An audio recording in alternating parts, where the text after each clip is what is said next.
Oh, hey. Hello. Hey, Marissa.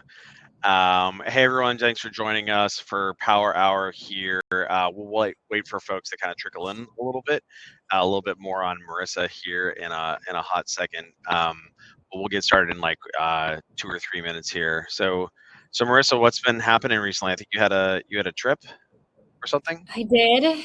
I went to Southern California. We drove there. We drove with our dog, and it was like a 5-hour drive. We were thinking this is great, and then we knew Thanksgiving travel on the Sunday is the worst day to travel, but we thought this is fine. Like worst case, it'll be 8 hours, no big deal. We were in the car for 12 hours coming Oh, back dude. from Orange County to San Francisco is horrible.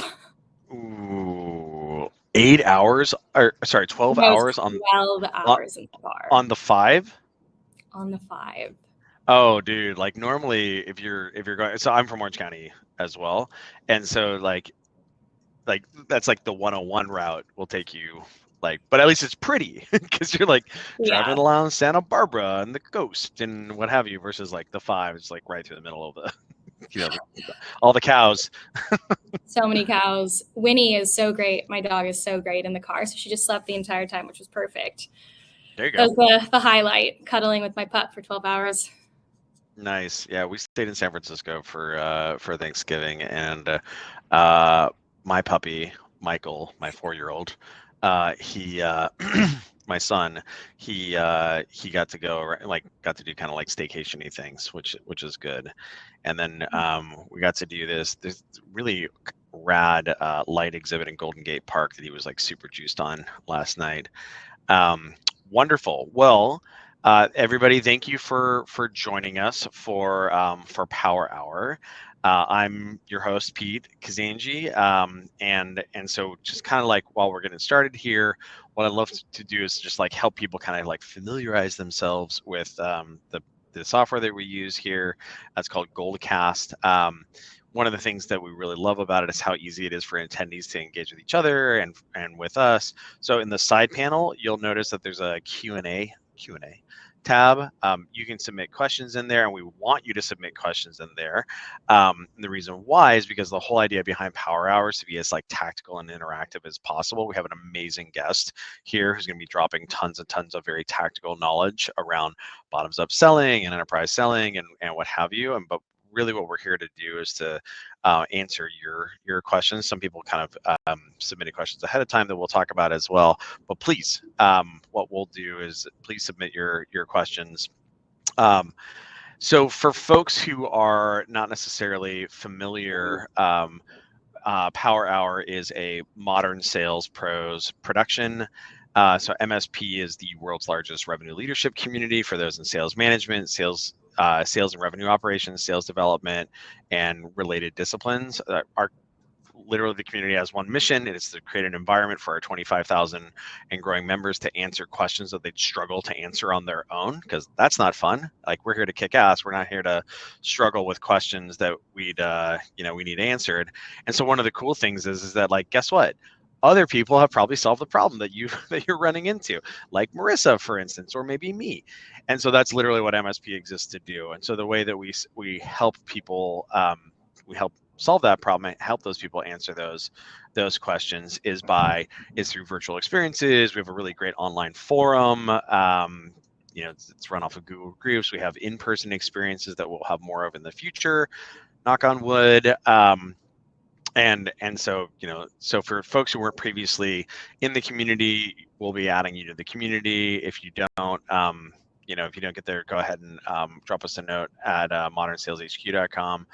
And so, just kind of before we get started, a little bit about Power Hour. So, unique format. There's not a specific piece of content that we're going to be talking through. Like, you're here to learn about forecasting, or you're here to learn about, data-driven sales management, or you're here to learn about comp. We're going to be talking about a lot of topics, right? But the good news is we're talking about topics that Marissa knows a lot about because Marissa's awesome, and we're going to be talking about topics that you have problems with right now that you can bubble up to us, because Marissa and I have kind of been around the block, and we can we can take a shot at answering these questions.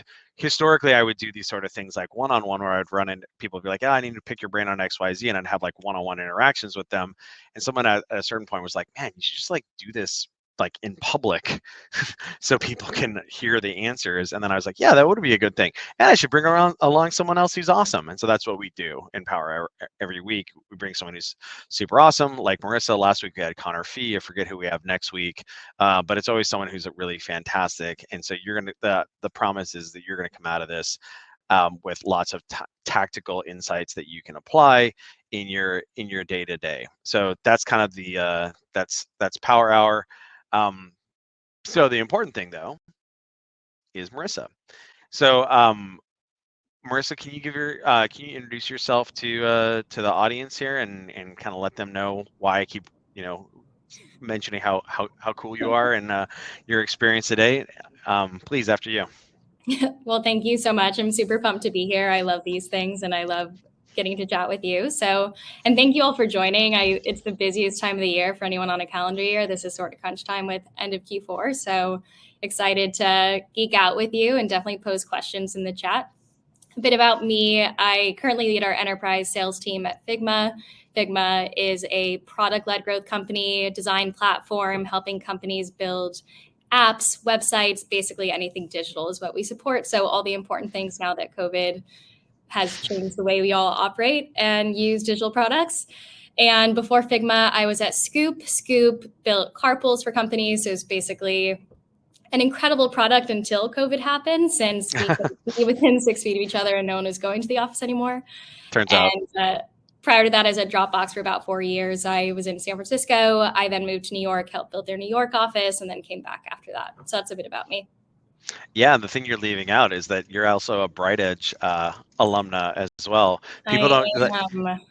BrightEdge SEO, SEM platform, known for a badass sales diaspora. Little known fact. As a matter, good sales training there. I was totally unsurprised when I saw. I don't know why I was like on your LinkedIn profile, or whatever, and I like scrolled down, and I was like, of course, Marissa was at BrightEdge previously.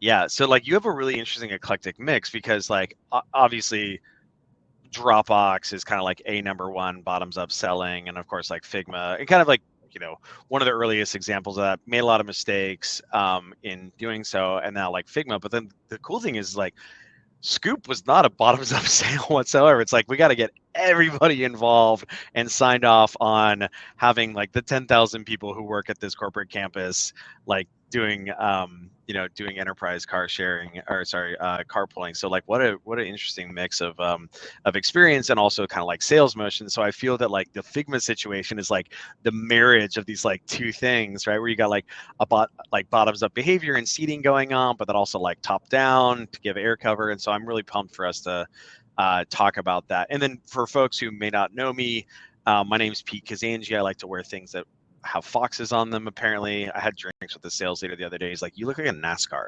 It's like, "Yeah, you're kind of right. I guess that's fair." It's cold in our office though, so I'm wearing my hoodie. It's like, yeah, you can only have one fox at a time, man. Two is like you look ridiculous. But I'm the founder of Atrium. We make data-driven sales management software that helps managers like SDR, AE, AM, CSM managers use data and metrics to improve team and rep performance. I'm also the founder of Modern Sales, which you guys already kind of heard about. So in addition to being the founder of Atrium, I also am the sales leader there. I'm the sales leader here. We have about got 8 AEs, got 5 SDRs. Prior to this, I ran a software company called Talent Bin, where I went from being kind of our first business, product business founder generalist to being a seller, a sales manager, a sales leader. When we got acquired by Monster Worldwide, I was responsible for new product sales at Monster for a 1,000-person sales organization, that's like when all my hair fell out, which is why I'm wearing the Fox hat right now. But yeah, and I wrote a book on startup sales called Founding Sales. So, which is essentially just like the early stage go-to-market handbook is what we like to call it. So think about this stuff quite a bit and like to bring on people who have a lot of experience and think about this stuff themselves. So with that, we'll get into some stuff here. Again, please feel free to put your put questions in the Q&A and and we'll get into those. We actually already have one from Gabe, which is great. So we'll kind of start with one that was submitted earlier, and we'll get to Gabe's. Everybody, please go ahead and kind of ask your questions there. So Marissa, one of the things I was hoping you could maybe talk about a little bit here is like when people think about bottoms up selling, people think about kind of just like collecting transactions. It's like, oh, you've got like 5 people that are like installed individually. Let's like go ahead and roll you into an annual deal. It's almost like AM behavior, but in the enterprise, it's actually like that's not the case, right? It's not like you're not necessarily doing it. It's kind of a weird mix. So what I was hoping you might be able to do is kind of maybe describe a little bit about like how that behavior works in the enterprise segment at Figma, and then we can kind of talk about some of the challenges there and how you've solved them. Yeah, so Figma is classic product-led growth. We are so fortunate that we have such a strong product, and we have this incredible community of people that love what we do. And it's also an interesting persona because designers are very vocal, they're very community oriented. They also have no problem going on Twitter and sharing what they like or what they don't like. So it creates for this really interesting environment. And so when I first joined Figma to lead our enterprise team, enterprise at Figma is any company over 1,000 employees. And we're upping the floor next year, but that is what Figma is. It's interesting because 1,000 employees or above doesn't necessarily mean design team is a certain size. So for example, you could have a 10,000 person company and the design team could still be 5 people. So like a sanitation company or something like that. We got 3 designers, but we have 3,000 trash engineers. Yep, exactly. So our enterprise remit is how do you land these deals and how do you prioritize greatest size of prize? And so there's different indicators that we look at, one of which is, are there existing users using Figma? And what we found is that they are really strong champions. And sometimes they're also influencers. So it's if you can find that person in a bottoms up motion that uses Figma and also has influence internally, whether by title or by role, then that is someone who could help you get a deal done. That said, though, what we have found is design mirrors how the company operates in terms of product lines. And so what we have found, sometimes a champion is in one business unit, but it'd be better if you could actually align the entire company together. And if your champion is just siloed in one business unit, they aren't able to get the deal that would be better for the customer, because part of what Figma does is unites everyone together in one system. That's the power of a collaborative platform like Figma. And so product-led growth and this bottoms-up motion only gets you so far, depending on like who you're talking to in the organization and where they're situated. If they're senior enough, they have a big enough problem that spans all of the organization. But if they're just one product line, then they don't. And so it can be very single player. Like you could have a designer or 2 designers, and they're over here in, I don't know, like let's say there's a gaming company like Supercell or something like that, and they have like 30 games or whatever. You might have one and then like maybe they were on some legacy solution like InVision, or they're using Adobe or what have you, because they're a big organization, and then someone decides to go rogue, but it's only like them and their buddy, like the other designer there, but there's like 20 other games, each of which that has like 4 designers or whatever, like, and those guys are like not necessarily talking with each other. Am I thinking about that right? Exactly. Got it. Okay. And so it is possible to land a deal and get 5 seats and you like no problem, and Figma naturally grows over time. And so we have this wonderful land and expand motion. But what the enterprise team is trying to do is, when does it make sense to actually be a bit more strategic and marry this this bottoms up with a top down approach? And so we are doing a lot of the bottoms up stuff of saying, we're so excited that you use Figma. We'd love to connect with you. But we're also doing a tops down approach, doing your classic like account plans, talking to executives, thinking about why they'd care about design going into 2022. You marry the 2 together, and then you actually have this really wonderful conversation so that's essentially how the model works with PLG, and also like a tops down model. So just to recap there, it's like, hey, we identify, like, here's some humans that are using Figma in this organization, right? Mhm. It sounds like you guys are not penetrating or like yet attacking organizations that have like no Figma deployment whatsoever. Like, I don't know, like say like there's Pepsi or whatever, and like they don't have any, like we don't have anyone, BDRing them or whatever. It's like Figma, the product enters the organization through PLG. We say, Mhm. hey, here's a couple people who are using right here.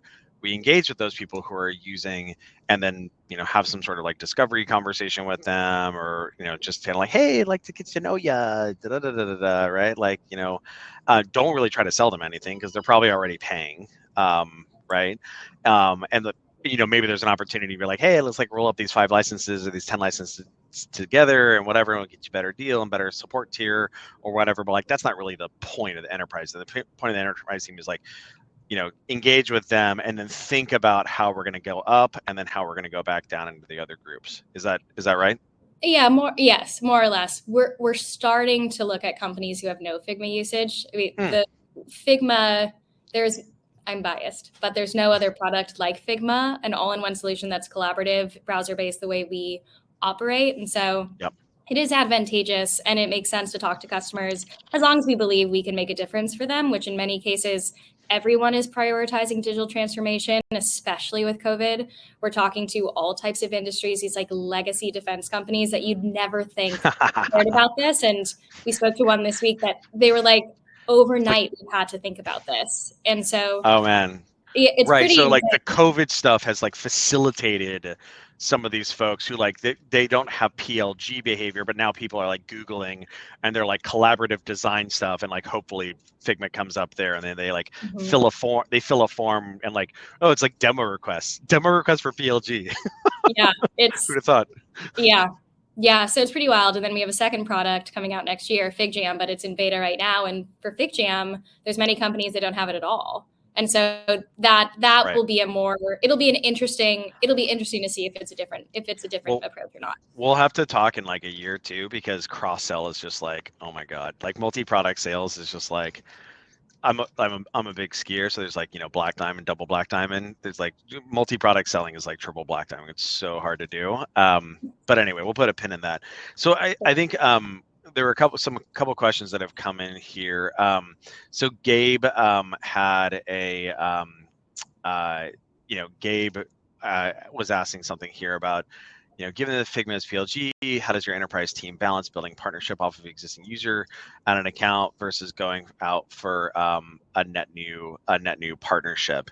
And I think what Gabe is noting there is like penetrating throughout the rest of the organization versus like attacking a new organization that has that maybe showed up and has like a couple people. Like, I guess, how do you prioritize this? And I think you mentioned this earlier. You guys identify how many users are in an account. Are you guys using something like Census or something to like pipe that information into the account object in Salesforce? So So you we do. report on that. Okay. Yeah, so we look at it in two ways. One is total license potential or total size of prize, and the other is from this bottoms up, like how many existing users are there?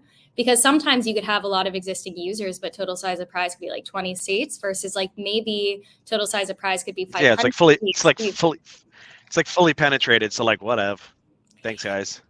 Yeah, so it's a question of prioritization, and I think having champions at a company, nothing beats that.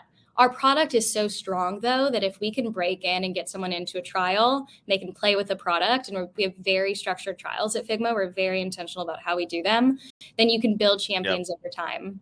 And so Got it. I'd say we today, like to date, we've largely prioritized going after accounts with existing usage. And then within an organization, existing users may be pooled together. So there could be one business unit or line of business using Figma, Right. but maybe Yep. others aren't. And so then it's the question of, do you land that one business unit and get the deal done?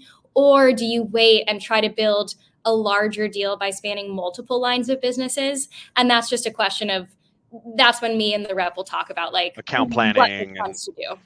Yeah, like that's the strategery. That's where the strategery shows up. Yeah. So a really tactical question there. How are you guys populating that size of prize in the account? Is sales ops just doing kind of like using Zoom info or maybe offshore workers in order to figure out how many designers, or like, design plus PM titles or whatever, and then just like shoving that into a field on the account object on a recurring basis? Or are you guys like manually qualifying that? How do you guys do that? Our ops team is amazing, Woohoo! and I am very grateful for them. And Yeah, we they are great. They're fun to work with. They are great. So we just started using LinkedIn Sales Insights, and what's great about that is you can do persona based to say, like, so for us it might be design, developer, creatives, whatever the titles are, and they bucket it into like 3 different sections. So that will be helpful for us. Up until that, we were basically using LinkedIn, doing manual searches. It was very manual before that. So it essentially would be like, okay, here's I'm at, you guys do like named accounts or whatever, and this is like, here's an enterprise rep, and they've got like 400 accounts that are assigned to them, and there's like using census data. This is how many users are in that account, 5, let's say, and then the rep would be like, oh, okay, let's look and see how many designers Exactly. waste management has, or let's see how many designers like Pepsi has, or let's see how many designers Supercell has. Oh wow, Supercell has like 300 designers and they only have 6 users right now, or like 5 users right now. Let's prioritize that one. Is that right? Yep.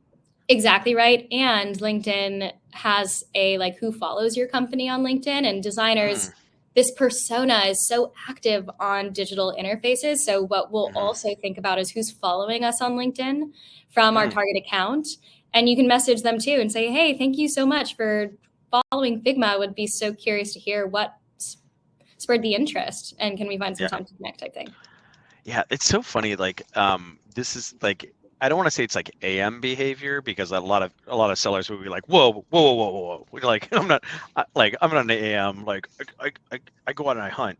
But because like the product is doing a little bit of the initial selling, right? And so, like what you were just describing right there is really interesting to me. Like, hey, you already have a crush on our company because you follow us on LinkedIn, or like you're using our product. So like, hey, let's just like meet up and chat. And actually, Fletcher has a really cool question about this, where he's asking about like, how do you think about discovery versus a first meeting and a bottom up approach? And then what do you think are the main differences versus discovery in a more traditional non-bottoms up sales motion? And maybe actually what you could do is like talk about how you guys approach like one of those like first contacts with an organization that has like 5 users or 10 users or 3 users or whatever, but maybe there's like 100 else. Like, how do you guys like engage with them? Yeah, it's such a good question, and we care deeply about discovery, and I think it's something we'll keep iterating on over time, especially as a multi-product company. I'd say it's going to be fun. It's so hard. This has definitely evolved over time since I've been here. So when I started, I've been here about a year and a half. A lot of it was, we're so excited that you love Figma. Let's get you going. And we were still doing discovery, but it was less selling on the importance of design and the product. And it was more like, how can we get you in a trial? Versus now, it is becoming more important to ask questions like, tell me more about your role, and how do you think about design going into 2022? And how are you collaborating cross-functionally? And how does innovation and inclusivity come to life for you with the tools that you're using today? And that is so important, because depending on how they answer, hopefully they say, I care deeply about collaboration and we're involving all these people in the process. But if they don't, it's a teaching moment. It's like your classic, I'm teaching you something new, the importance of bringing people together. And so I would say our discovery is going more towards how it was when I was at Scoop, where you're doing classic, like, what are your needs? Tell me about your initiatives. And now let me tell you more about our product, and maybe there's alignment in how we can support you. Right. So just to make sure I'm following, it's kind of like the earlier version of it was like maybe almost kind of like customer success light, which is what you get very frequently, which makes sense, right? Because if somebody like installs Figma and they're not like having good usage, it's one thing to have a licensed user. It's another person to have a licensed user who's like a daily active user, or and has like a bajillion other workspaces and has like shared a bunch of projects and what have you. I'm a huge like Census fanboy. We pipe like tons and tons of data from Segment and Redshift into Salesforce using Census. So it's not just like who's active, but who's using like what parts of the product. But so it's like, hey, let's get you successful and like maybe talk about a trial or what have you. And actually, I just want to ask really quickly there. In most cases, though, someone's already using the product. So how would the trial be different than what they're already using? So most people are using our free or our pro Got it. product. So we'll put them on a Figma organization trial. And the other thing is, I see. the trial, the goal is to get as many people in it as possible, because the value of the product is better when more people are in it. Because you're trying to, what we help customers build are design systems, which is a way to provide consistency, accessibility across an entire company, so that when you go into an app, the experience is consistent no matter where you're interfacing with the product. And you don't realize it, but if that experience isn't consistent, it hurts you as a consumer of how you use it. And unless you have a design system to drive that consistency, you're not gonna, you'll lose people. So basically, as we're doing discovery, even if a small pod is using Figma, our hope is in a trial, get more people in it so we can help show the value of the product. Yeah, we'll talk about that more when we talk about trials. But the thing I just wanted to make sure of is like, someone's a free user or a pro user. Previously, you would show up and you'd be like, hey guys, let's get you on an org. Let's get you on the big dog one and do a trial there, and like, let's get you successful and super juiced, which makes sense because like the product's really strong.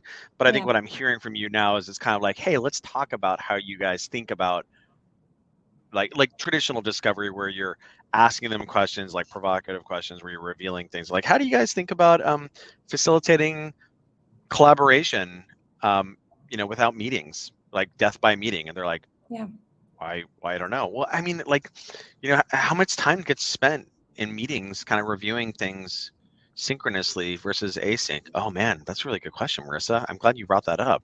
It is a lot now that you make me think about it.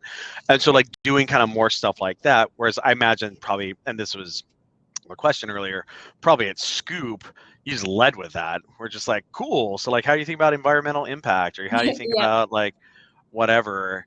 And interesting. And so and so it sounds like now you guys show up, and when you're doing discovery, like, is it with like a designer, like one of the people who are like those users? Because like they're probably gonna have very different answers than like the VP of product or like the director of design that has like 10 designers under them, right?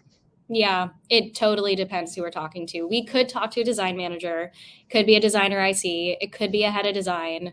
It really depends on the company and where we break in, if it's an inbound or outbound lead, how we got in touch with them. We try to go as high as we can, but sometimes you just can't get there. So you go with the champion, and then you have your champion enable you to get to an executive sponsor ultimately. Yeah, you have that first disco meeting with them, you make sure they're super pumped up, and then it's like, hey, like, I would love to talk to like who I saw on LinkedIn that you guys have 10 other designers. Like, I think this is one of the things that you can do from a PLG standpoint.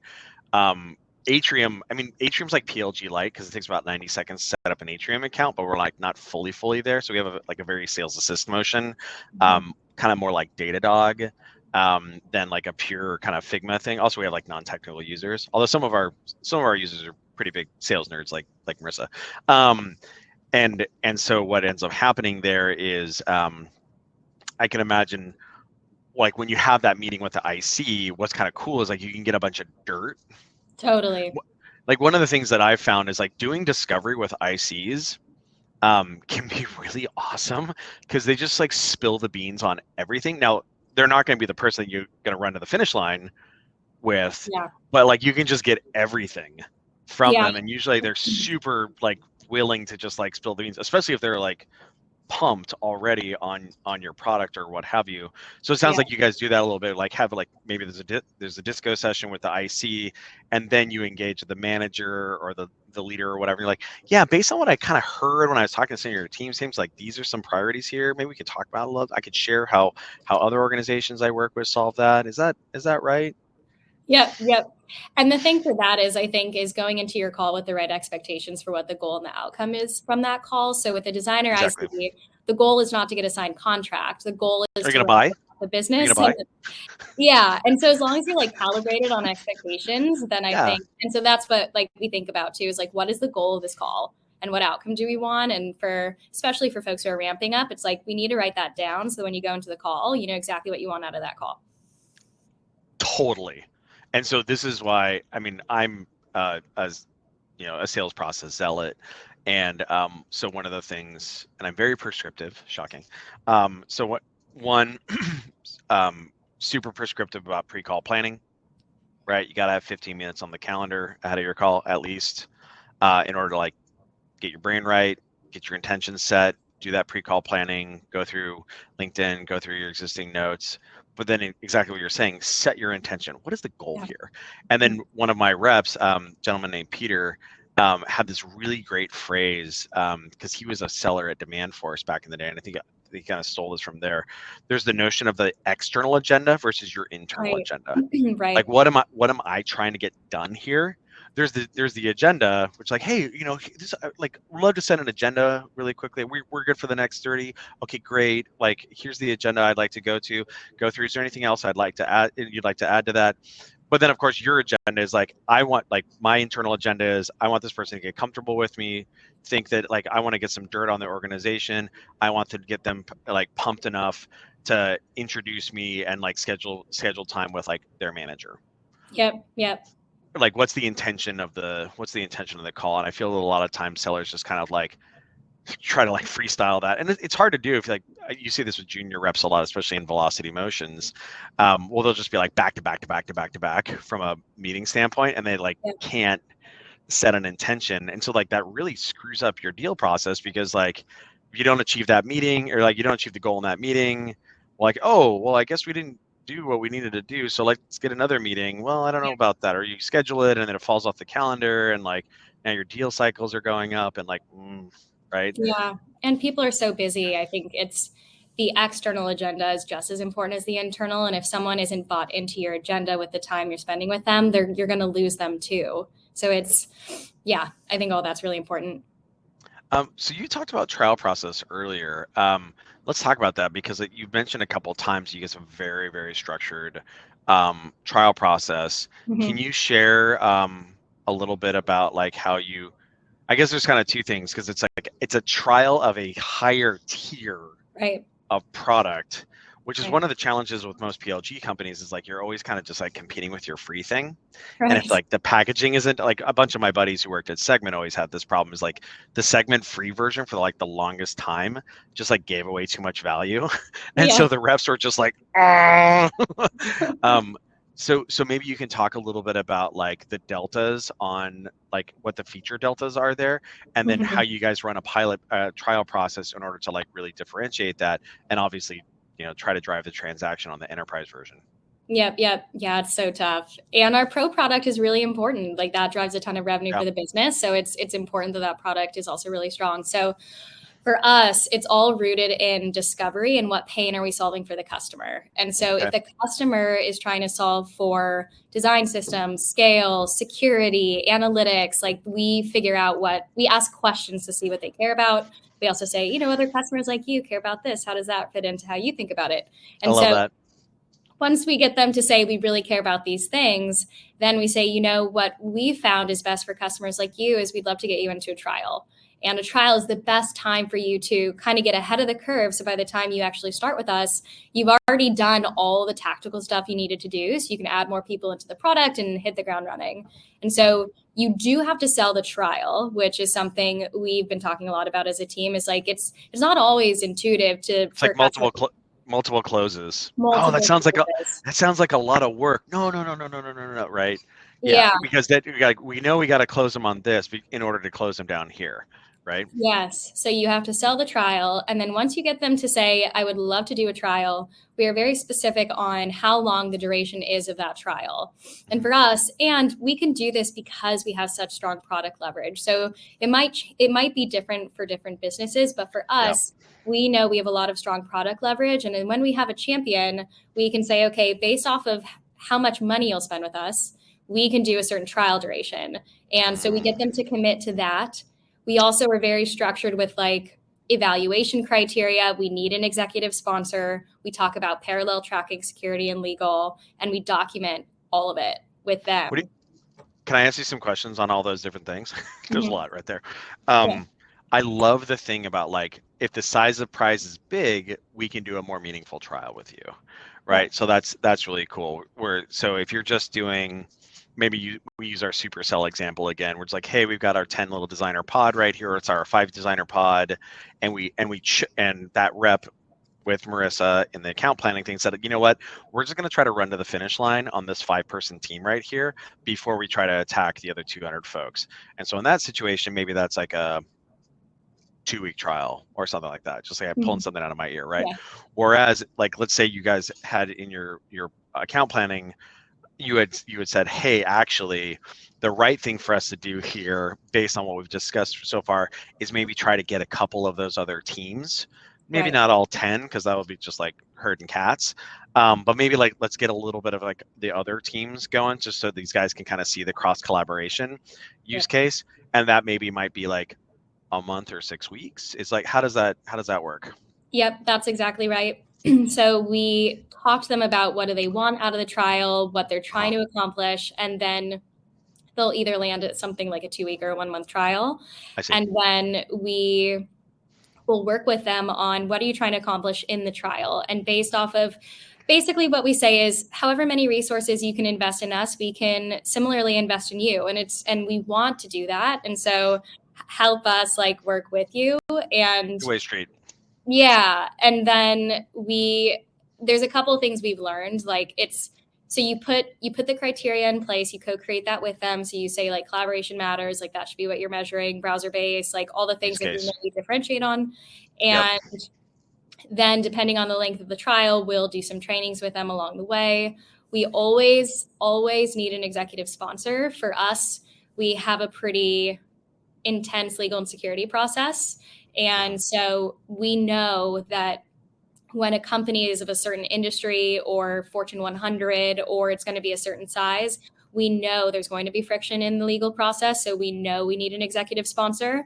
So I always believe like you can ask more in the beginning versus later. So let's front load all the things we need to ask, because it's very difficult. Let's put a bunch of asks on the table, right? It's like, like good news little by little, bad news all at once, right? It's just like, cool, we're gonna do a trial. We're gonna need your VP of marketing. Like, we're gonna do a big trial. It's gonna be awesome. We're gonna invest a ton of resources, but I do need a VP of product involved, because okay, interesting.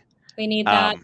Yeah. And then we do a mutual plan. So it's like, here are all the steps that are needed. Working with designers, they oftentimes haven't bought technology before. And so we're often teaching them. What do you guys use for mutual planning stuff? We use, oh my God, we have this like heinous Google slide template. We call it the Hot Pocket. I probably mentioned this before. We were originally calling it the Trapper Keeper, because I'm old and like I had one of, essentially we would put all the success from the pilot in there. It's like, cool, you have these needs right here, and like, here's the thing, and here's the success that's happened. Notice that like, SDR activity is up much higher, like over the 2 weeks where you guys have been using Atrium. Activity on the SDR team is a lot higher, and pipeline hygiene has gotten way better on the AE team. So I was like, yeah, it's a good Trapper Keeper. And all my AEs are like, what? I'm like, all right, fine. It's a hot pocket. It's full of like, they're both bad. Both of those are bad. it's full of gooey deliciousness. But it's like this heinous Google slide template that has like all these little Post-it notes over like, how to do this here. And we're probably going to be moving to like For Realsies mutual plan software. Do you guys use For Realsies mutual plan software? Or do you guys just use like Google Sheets?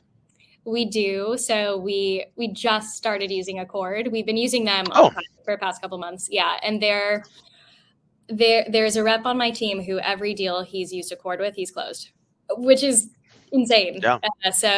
But it makes sense, because you need to have a plan in place, and the customer wants to get it done too. And you're their guide. And so it's a really helpful model. Yeah.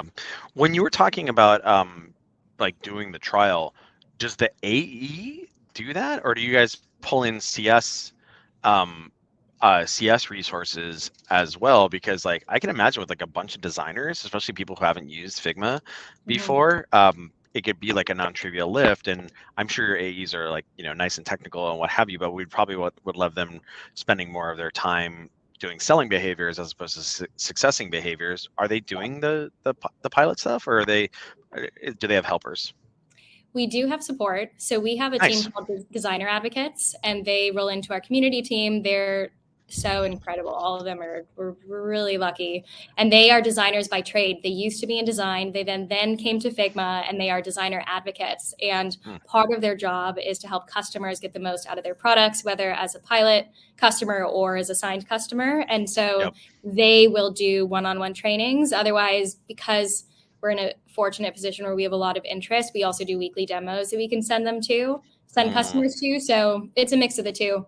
Otherwise, AEs do demos, but the DAs are really helpful they just go a bit deeper. And ultimately, designers want to work with designers. So it's a really powerful combination when you get them together.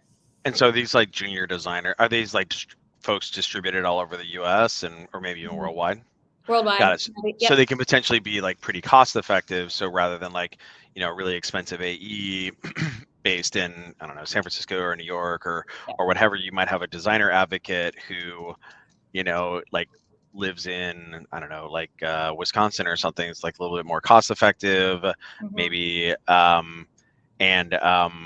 But like, was a designer or whatever. One of the most kind of amazing things with COVID is like getting everybody like super comfy with like distributed work. It's really like uncorked the ability to leverage moms who have like exited the workforce potentially because like had some kids, and then like want to re-enter, but like maybe like kind of struggle with that.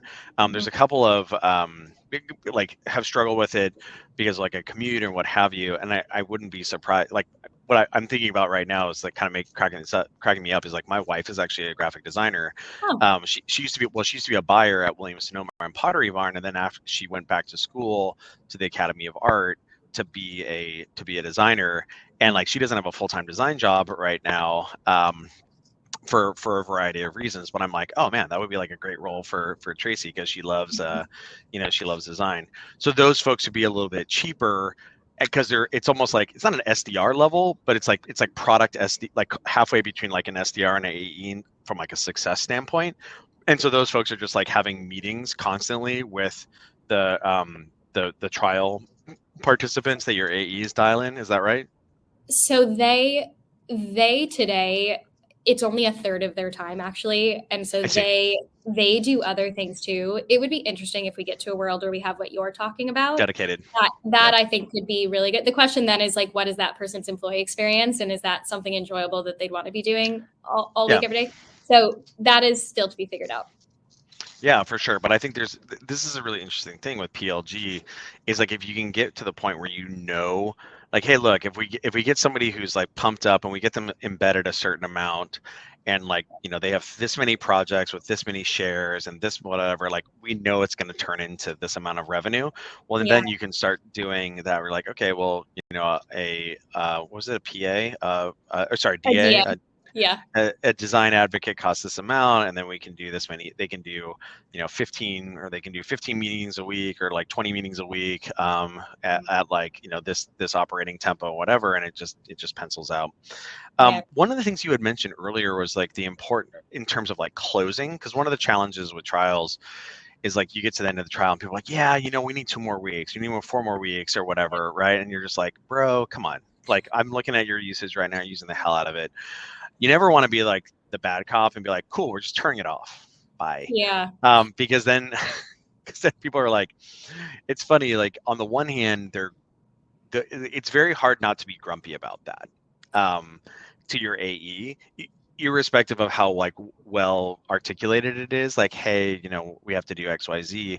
And you mentioned something earlier about like adding friction to the process. And how do you guys like drive to a close on those trials?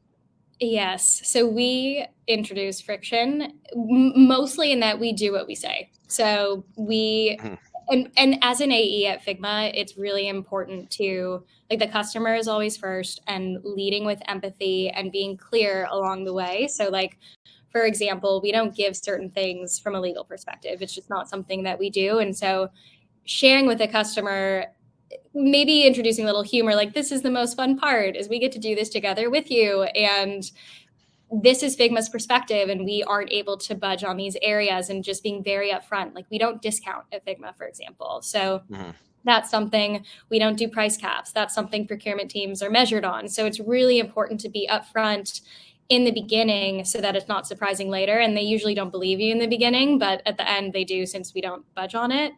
But with friction in an actual trial, we do turn them off, and it does cause friction. And so we use that as a strategic lever of when you have friction and you have a strong product champion, because in our deals we do, we talk with our champion and we say, hey, and along the trial, by the way, we have a mutual action plan. We're usually sending a weekly update to say, hey, you have 10 days left in your trial. Here are the things left remaining. Are we on track to get this done? Can we connect this week? And a lot of the AEs do weekly calls anyway. So it's like a really nice, natural way to keep in touch. But if we aren't going to get there, the AE will meet with the champion, and I'll sometimes join too, or they'll use me as a way to get to their manager and to say, basically, like, we need to meet with your executive sponsor. We need to have a conversation around what's left. And it works, is having friction with this champion who loves the product so deeply, does not want the trial to expire. And we explain, like, the trial expiring would be it will cause a lot of disruption, and you don't want to do that. We need to avoid this. And so then they bring in their boss, and then we usually can get it done on time, if not like the next day type thing. And when we talk about like getting done, this is one of the other things that's kind of fascinating, is in a seat-based model where you don't have to, because Atrium is kind of like this as well, right? Like it takes 90 seconds to turn on Atrium. We can work with like a single SDR team or a single AE team, or like a bunch of AEs or what have you. So what's kind of funny about it is, in most of the organizations we work with, we end up kind of like transacting with like a subset of the organization to start. It's almost funny, like what'll happen is organizations will try to drag our AEs into like larger conversations, and oftentimes we have to be like, no, because like that'll elongate the sales cycle, too many cooks in the kitchen, all sorts of like stuff like that. And so you kind of have to do this like read option situation where you're like, okay, cool, like maybe we were going for that, however many seat transaction that was like 30K, and then the CFO has a hair in his nose or whatever, and we're like, no, and they're like, no way, we can't do that. It's like, and so rather than just being like, okay, I guess we'll like talk again in 6 months, like after putting all these calories in, you can then like pivot down and be like, oh, okay, well, what about this smaller subset or whatever? Is that kind of like how that conversation goes down? Like, we don't turn off the trial. Let's have a conversation about how we can get creative here so we can actually get a transaction going. Sometimes that just happened recently, actually, where we want to go for this big contract, and we went. It was still a very good sized contract, but my team did a great job. I'm very proud of him. If he's listening, he knows. So. But what's nice about that is that then paints the customer journey of, okay, we're not going to get there today, but we're going to invest in you so deeply that over time you'll grow there. And so it does build a lot of trust. So that's not a bad place to land by any means.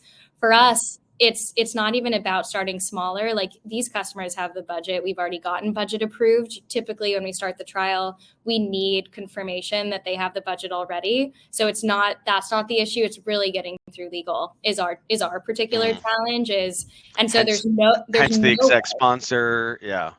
And so it's either some type of bridge agreement that's like, agree to our online terms and conditions until like we have legal done, which has worked a couple times, not as much as we'd like, or we need to turn off the trial till legal's done. And the bridge agreement would be like, hey, look, like, let's just do a 90-day instead of this like 100K deal or whatever. We'll do a 90day 30K deal or whatever while we work on red lines for the big dog. We'll agree to the full contract, but we'll pay for it, but we're going to keep negotiating the legal terms. So it's not even like we'll give you we can opt out if we can't get to terms.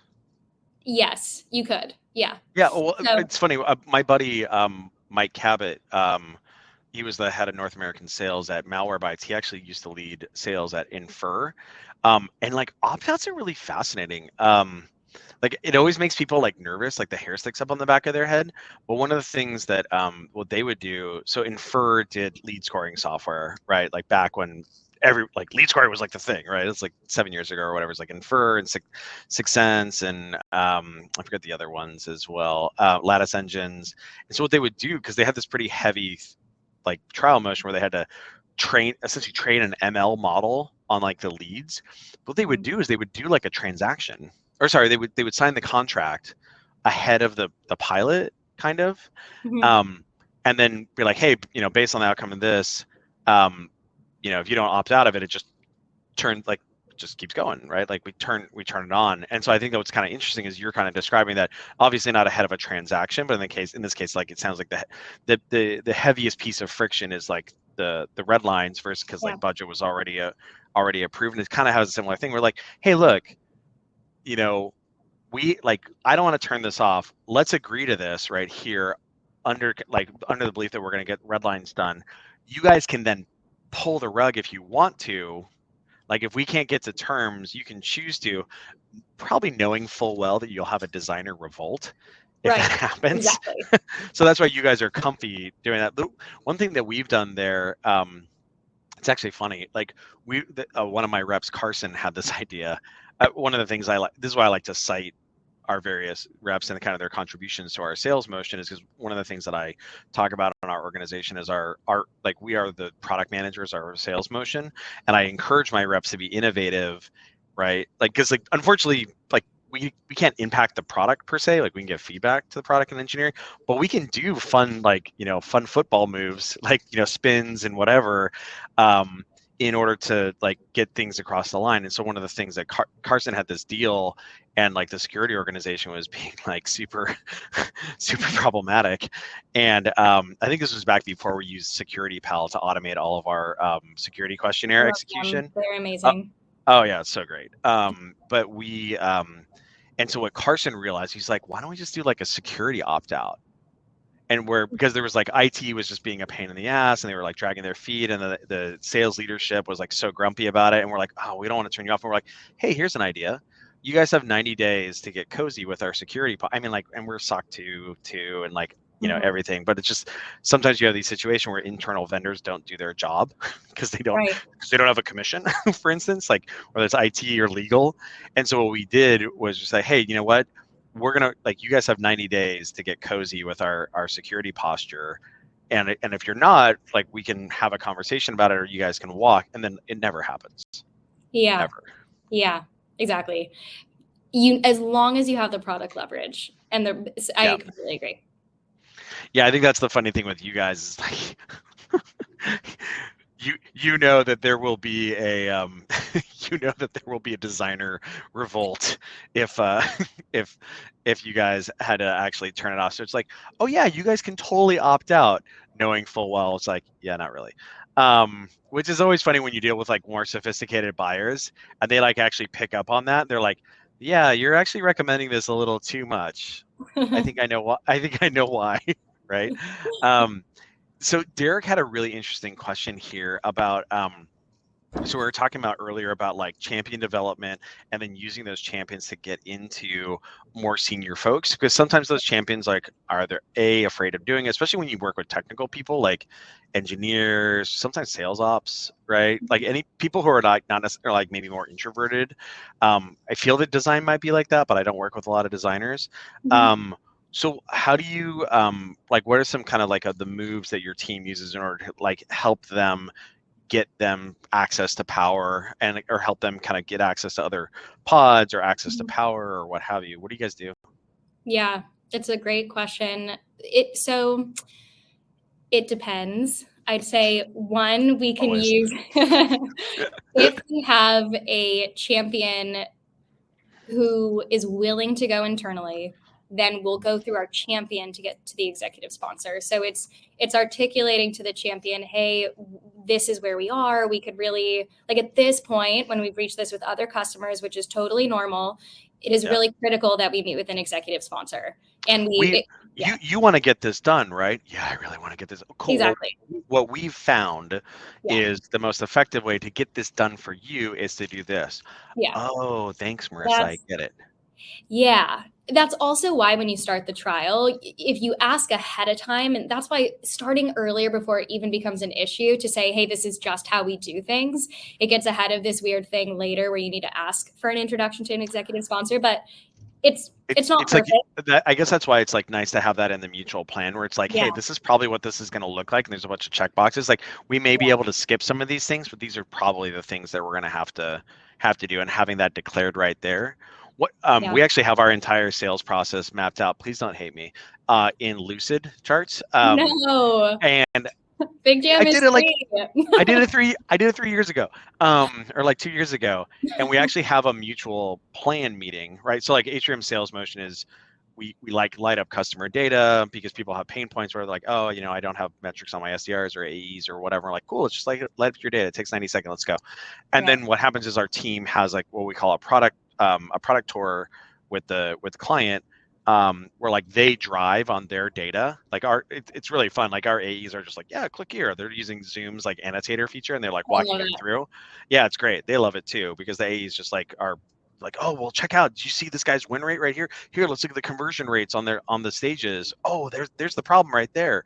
Right there. Like go listen to their calls at at value proposition. Anyway, and so then what we do is we do like champion testing after that. And then if someone's like super juiced, which usually they are, like SDR manager, AE director, SDR director is like, oh man, this is so rad. We're like, great. Well, like, let's go ahead and talk about what next steps would be. Not right now. Let's just schedule that tomorrow. And that's like a mutual plan meeting where you kind of map out like, hey, this Right. is what it's going to have to take.